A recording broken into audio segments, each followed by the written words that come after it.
Welcome to the Inside Texas Football YouTube channel, powered by InsideTexas.com. I am Joe Cook. Got Justin Wells with me. Means we got some breaking news here. That means Kade Phillips, a 2025 defensive back from Missouri City, Fort Bend, Hightower, has committed to Texas. Phillips is ranked as number 191 overall prospect, number 16 safety, number 30 player in Texas in the On3 industry ranking. On three has him as the number 105 overall prospect, number 12 safety, and number 20 player in Texas. He's got some great track times to his name. And Justin, this helps Texas get back into Missouri City along with Caleb Chester, but also get a really talented player there for the safety position in Blake Gideon's room. Yeah, Kade Phillips is a big get. This kid had 25 plus offers: LSU, Michigan, Oregon, Texas A&M, a number of them. This is the quintessential tracks and smacks defensive back. He can play at all three levels. He can play at corner, he can play at nickel, or he can play at safety. And the old rule of thumb is with the defensive backs, you're a cornerback until you're a safety. And so with Kade, I think that's probably going to be the first shot he gets to look at. But either way, this guy fits what Texas does, especially with what PK and those guys like to do on that back end. Just a heavy hitter that has incredible feet, a really good feel for the game. He packs a punch too. He doesn't look at 185, but he certainly plays with it. And so again, like you said, joining Caleb Chester, the athlete-rich Fort Bend County, that's how that's always been in Houston. I swear LSU and Texas A&M have made hay with that talent over the last decade or so. Texas finally kind of dipping their toe. Kade Phillips is a big get, Joe, because this is a kid, like I said, he's going to be versatile. He's got some Nathan Vasher to him, where I think he's going to be able to play different spots over his career on the 40 acres. So give Texas credit. He brought him on campus in April to reassure him of how much a priority he really is. Family was hooked. Phillips was hooked. Now he's a Horn. Yeah, with Phillips, he's a really exciting prospect. Not only with those track times, but with the versatility, and that was part of one of the battles that Blake Gideon had to fight. I think during this recruitment, he can play a lot of different things. Texas had to sell Kade Phillips the idea of playing safety, and the fact that the Texas assistants, especially against a program like LSU and even A&M, which were two of his main competitors, probably LSU more Yes. than A&M. The fact that Blake Gideon could sell Kade Phillips on that vision, I think, is a big win for not just him, but for the program overall. It's a big get in this class because each one of these spots has to be filled, and they've got two of them back there for safety.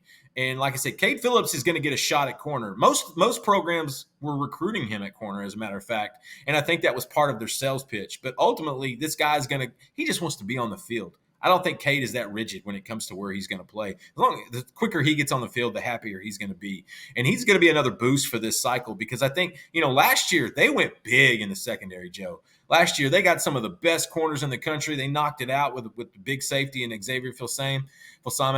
And so, in this cycle, they didn't have to go as big, but I still feel like Kade Phillips was the number one guy. Him and Jonah Williams, at least on that big board.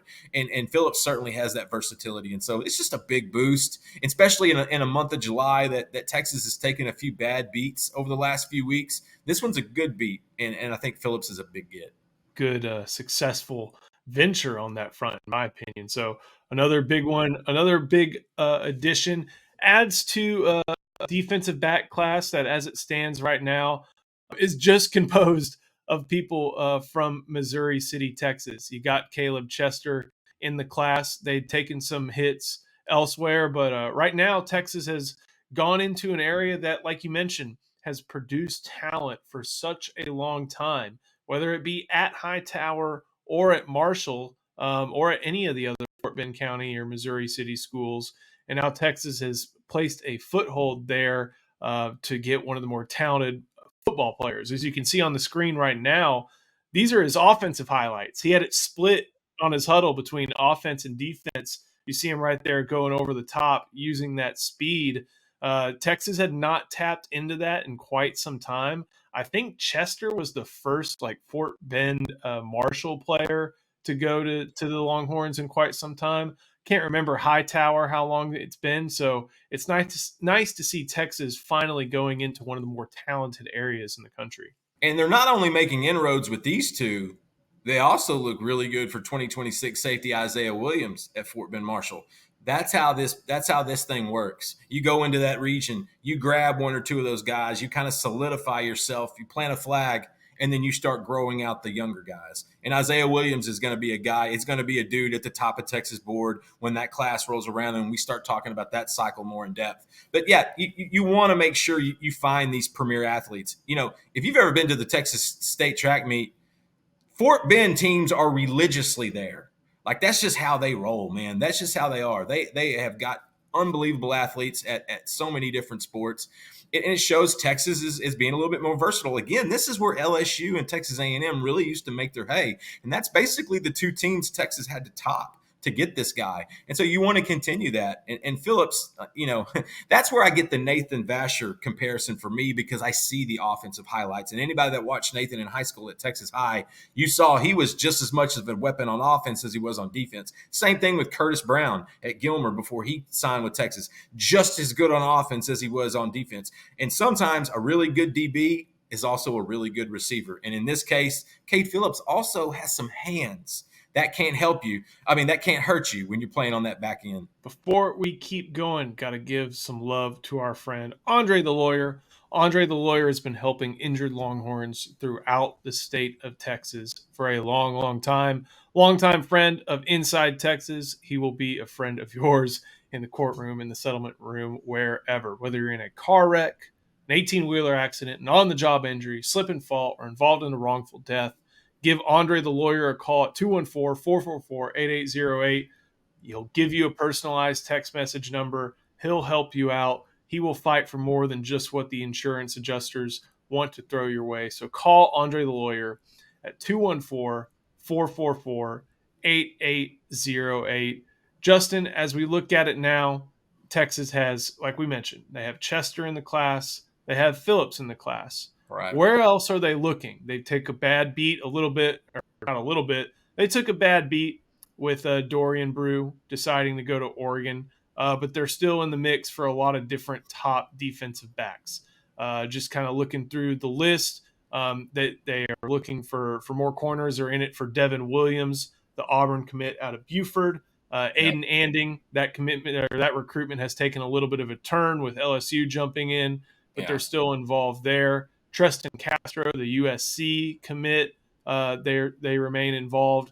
And then there's also Nathan Tillman from Mansfield Timberview as well. So what do you see as kind of the next step in defensive back recruiting? Or do you think it's kind of on a pause until maybe that late summer event and we figure out who's going to come to that to see who they really feel good about or feel like they have a good shot at with? I really think it's a numbers thing right now because last year, like we mentioned, they took in a lot of guys. They brought in a lot of guys from the secondary. And so I think with this cycle, they're trying to cherry pick a little bit more, be a little bit more judicious because they just don't know exactly how it's going to play out. Look, Aiden Anding, as of a week ago, looked like he was bound for Austin. LSU came, the in-state power came in with the offer, and so that recruitment, like you said, has taken a turn.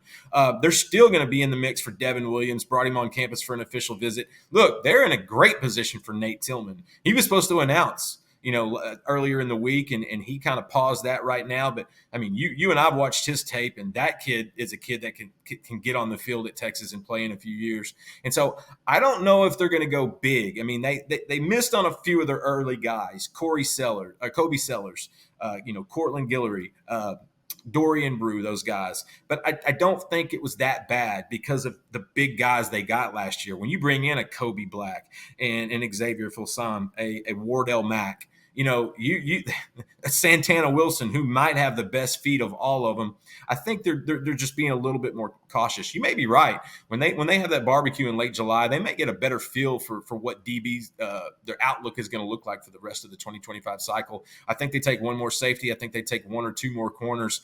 It's going to be a numbers thing, but I do know they're not going to take just anybody. They are pretty strict to their board, and I feel like that's what they're going to kind of stick with.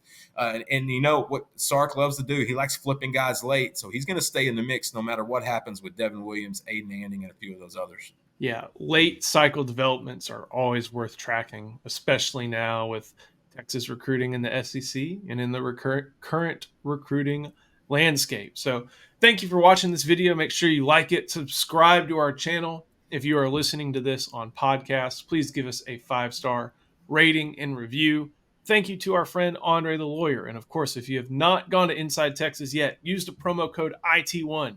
Get yourself 2 months of Inside Texas access. You will get the full gamut of everything we offer: recruiting news, recruiting updates, commitment stories, team info, practice reports, game coverage. If you come to Inside Texas now, use that promo code IT1. You will get the full experience, and we can't wait to have you over there. Justin, thank you so much. Thank you for watching, and we'll see you next time on the Inside Texas Football YouTube channel, powered by InsideTexas.com.